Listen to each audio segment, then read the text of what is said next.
Yn y bocs yma mae yna bethau sydd ddim yn gweithio.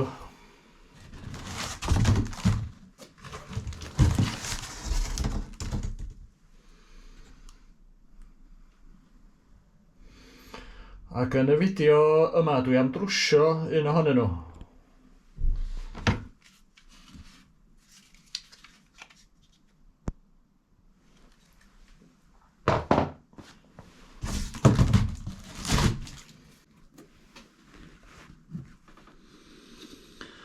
Grinder Makita di hwn. DGA452.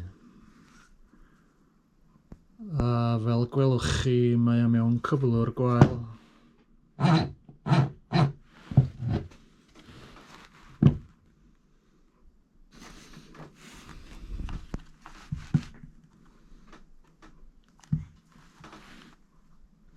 Does na ddim llawer o nerth yn y batri, ond dwi'n meddwl ei fod yn ddigon i'w droio.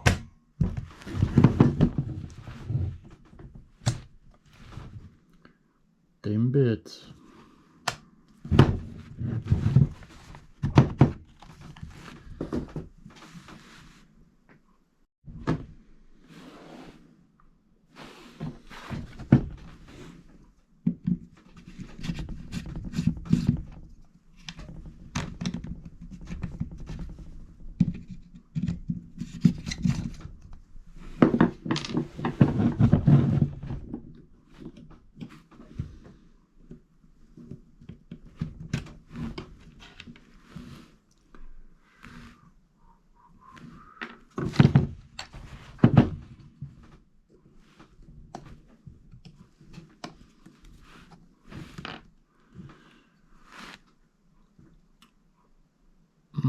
Dwi'n meddwl bod y grinder yma wedi ei orweithio fel bod y plastig o gwmpas y brwsys wedi toddi, achos does na ddim slot yn fanna i'w dynnu fo hwnna.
Dwi wedi gosod y batri 18 volt yn ei le eto, a mae gennai damod o bren yn fan hyn yn dal y switch i mewn. Be dwi am wneud nesaf ydy defnyddio'r multimeter i weld faint o voltage sy'n cyrraedd fan hyn lle mae'r armature yn troi.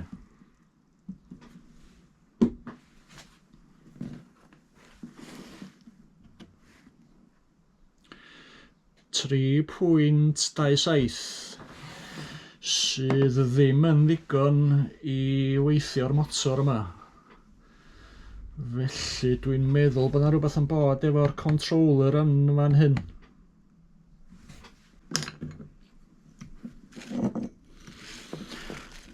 Dyma fo'r controller. Ac yn fan hyn mae yna hollt yno fo. Mae hollt neu chwydd yn y controller yn dangos i fod o wedi torri neu ar ei ffordd allan. Be dwi am wneud nesa ydy tynnu'r holl ddarna i ffwr a defnyddio dŵr a sebon a white spirit os bydd rhaid i gael gwarad o'r holl lwch a baw sydd arnyn nhw. Dwi wedi llnau'r holl ddarna rwan a beth sydd ei angen i gael yr angle grinder i weithio eto ydy controller,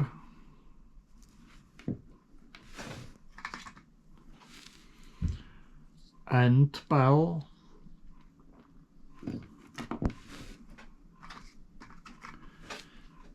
dau gap a brwsys.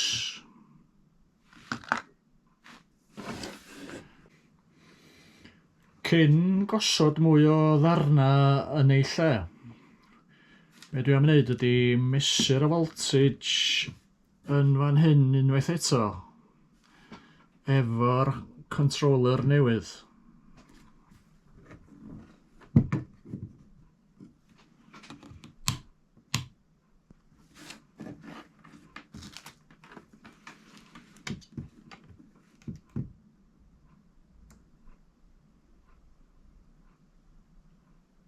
A llawer gwell, 17.69 volts.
Efo'r rhan fwyaf o bethau yn ei lle ar y grinder, gawn ni weld os ydy o'n gweithio.